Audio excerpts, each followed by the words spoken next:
Hey everybody, welcome to our live. I am Heather, and we come to you live Monday through Thursday, and we bring Luminess to you. We talk about Luminess. We talk about what you get in your kit, how to use it, how to start out, because we know that when you first get it, chances are you're going to be putting it on like traditional makeup. And so going over the ways to use it is important, and those steps to get the hang of it and to get the knack of it. So we always like to go over. We know people are at different levels. Hello, good morning. We know that people are at different levels, and so we always like to go over the beginnings. Good morning, Cindy. Good morning, Jeannie. So let's go over that briefly. This is one of our starter kits. This is the Icon. We also have the Icon Pro and the Legend. And of course, we have the Breeze, which is what I'll be using today. But it all comes with what you see here. Now, you may have gotten it at a time where maybe you had a gift with purchase, or maybe you did purchase some other products with it. But we will be covering these products. So you get 2 bottles of foundation, Love and Blush. And the Love might not be something you use every single day, but it is a great,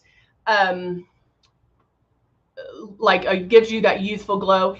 The Blush is something that you'll maybe only use 2 drops. And so the Blush is super high pigmented. And so that's something you're going to learn as well. Now, the steps that we want you to use are these right here. We want to make sure that you keep the Breeze, keep the stylus moving. You keep it 4 finger widths away from your face and barely pull back on that trigger.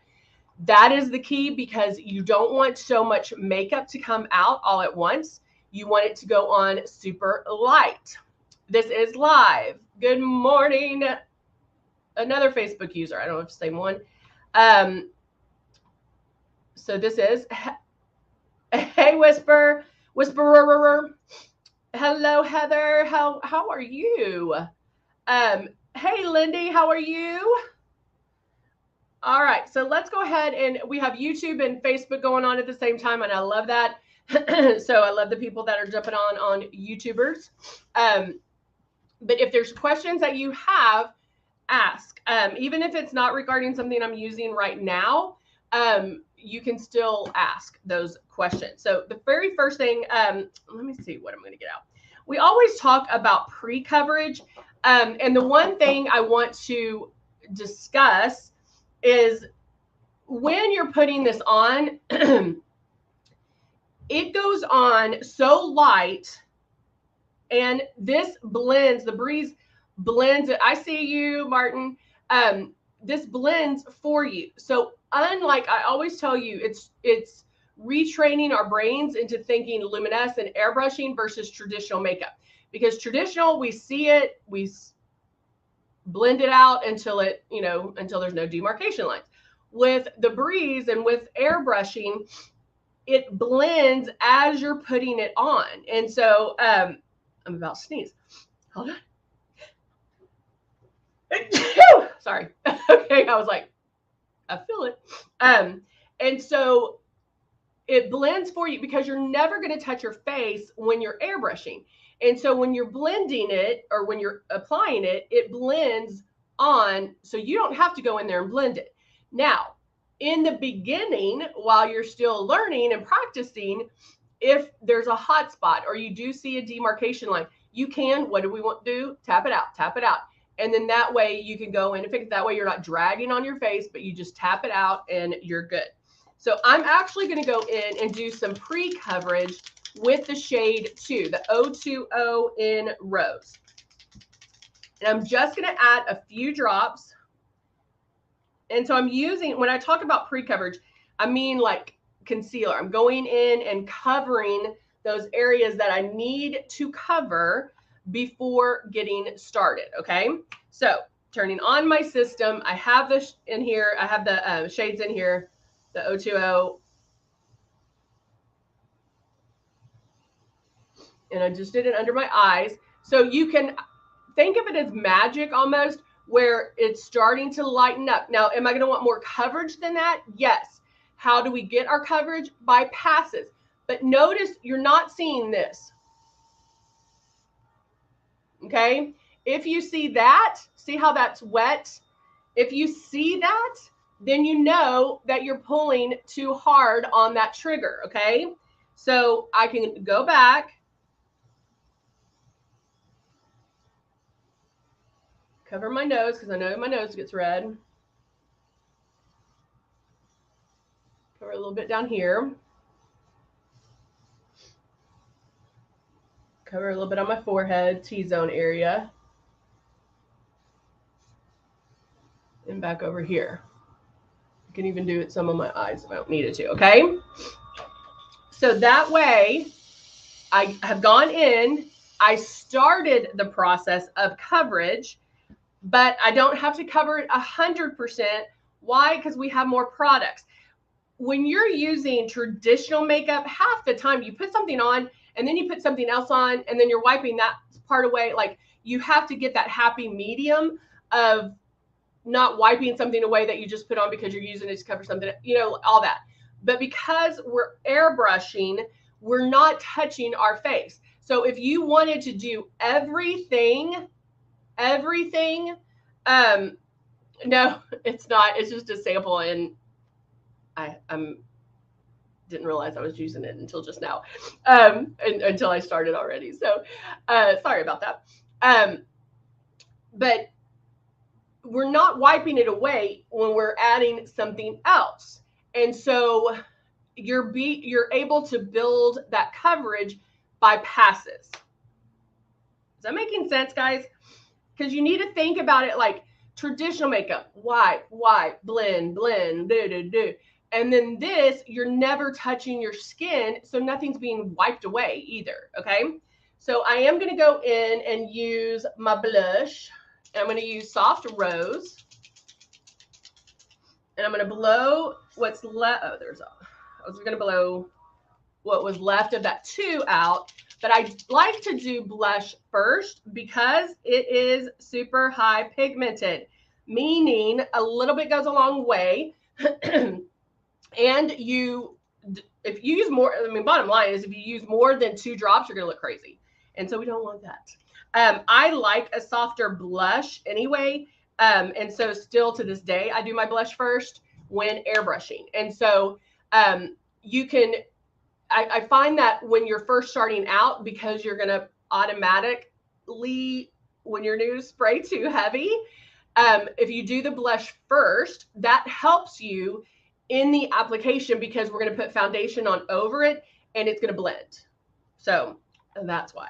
So starting my system, spraying a paper towel just to make sure that that's what I'm getting. And then I'm going to go in right here. And I can come until about 3 finger widths away to do the blush. So I do come in a little bit closer and I kind of smirk. And then I just keep going back. Now I'm out. And so looking at this right now, I do like more blush than that, right? But what you'll find is that it is going to come up a little bit. So with the blush, if you get it to the point where you almost love it, it's like, oh, it's almost there, then stop. Because then it'll bloom on you, it'll come up a little bit more, and then it'll intensify, and then you'll love it. Then it'll be perfect. So get it to where it's almost there, and then you're good to go. All right, so now I'm going to take my Rose Shade 3 and shake it up. Jeannie does her eyeshadow with the blush, which is another great thing to do.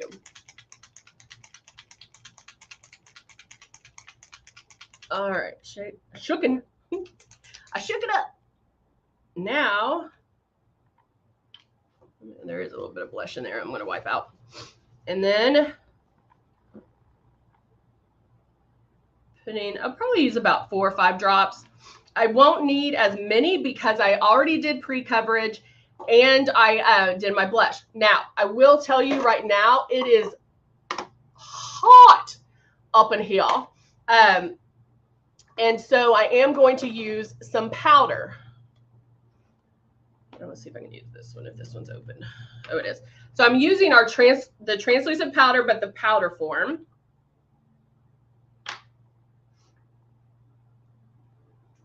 And I take the brush like that.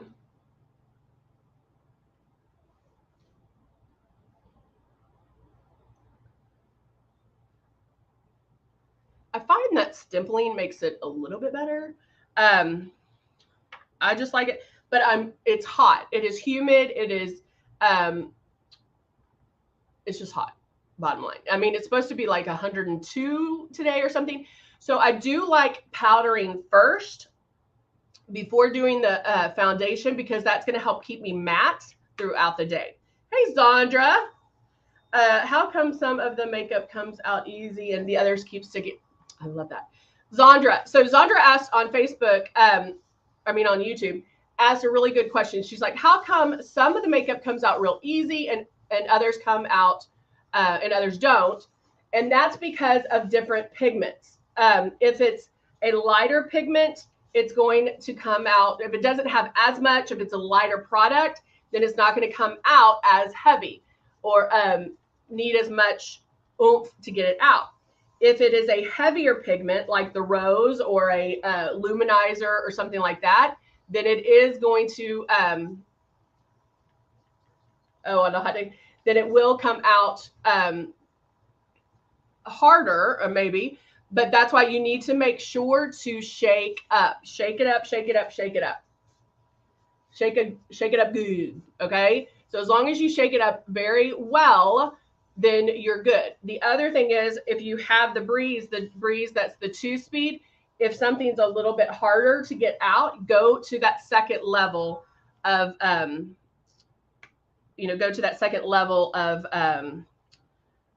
air, that where it blows a little bit harder. Okay. All right. So foundation is on. Now I can go in and do whatever else I need to. So I could put blush on my eyes. My hair's looking so frizzy. I could put blush on my eyes if I wanted just a simple look. Good morning, Andrea. How are you? I'm going to grab, where is it? Nope. I'm going to grab the Cut 1 palette. There it is. Oops, sorry guys. Hold on. Hold on, let me get back in focus.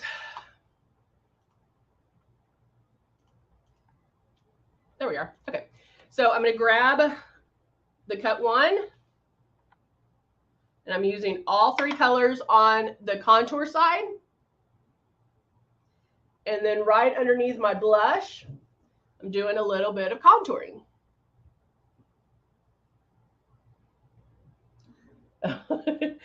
They are my Texas curls, because then when I get that humidity, it starts getting bigger. Okay. And then I'm going to take this kind of brush here. The very last one in here is a shimmer. And both the Cut 1 and the Cut 2 have it. So I'm just going to do a little bit right there, just to give me a little bit of shimmer. You know how I like my shimmer. A little bit down my nose. And there we go. And then I can go in. Let's do the nude palette. This is the nude. I think we put a sticker on her nose palette. And then I'm going to go in and with my blending brush. And let's do, if we wanted to do it super easy, let's just do, I'll do a burgundy kind of wine mauve color. And I'm just going to go right in my crease, but more on the bottom half, if that makes sense.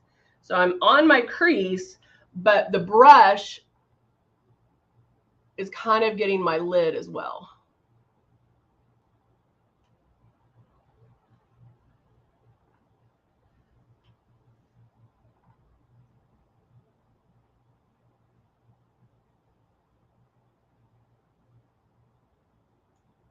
I'm just blending that out.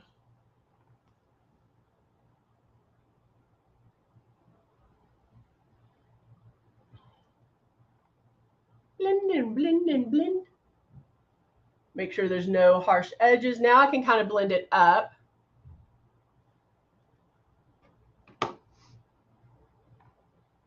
Oh, love for the summer is really good because it gives you that real nice glow without too much shimmer, and so that it does give you a nice little papillon. Taking my, you know which one, Dusted Rose.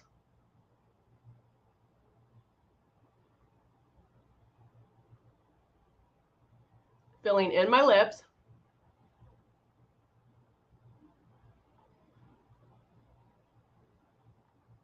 Thank you, Jeannie.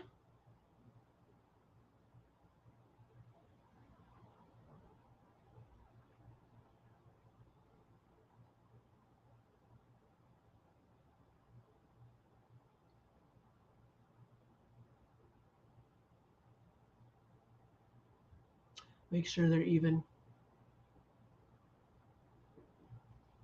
I feel like I got a hair in there. No, maybe not. All right.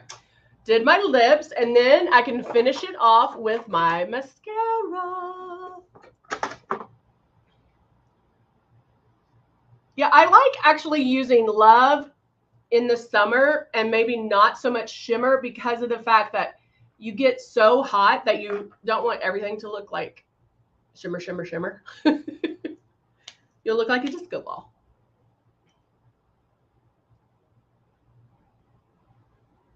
And then brushing on. And sometimes you can even pick, like, depending on what you are doing that day. I think I told you that there's some makeup artists that don't like anything on the bottom lashes or even eyeliner. So that's up to you. Me, I don't know. I think I would have a hard time if I didn't put it on the bottom. Like, here, let me do one. I feel like it just frames the eye. So I guess it, I know it does. You can get ready so quickly. But I love how it frames my eye. This I feel washed out a little bit. So it just depends, you know, try it one time with no mascara on the bottom. See if you like it. You don't even have to do a lot. You can just kind of brush it through where it almost just tints the lashes. But if you wanted to do a lighter look of mascara, I love mascara, so I usually do a couple of passes on the mascara. So that's up to you. But yeah, there you go. All right. All right, guys. Thank you so much. Thank you for joining me on this Monday. I hope everybody has a great day today. And we'll see you back here tomorrow. Remember, we're here Monday through Thursday, 10:30 a.m. Central Time. So I hope to see you back. All right, guys. Bye for now.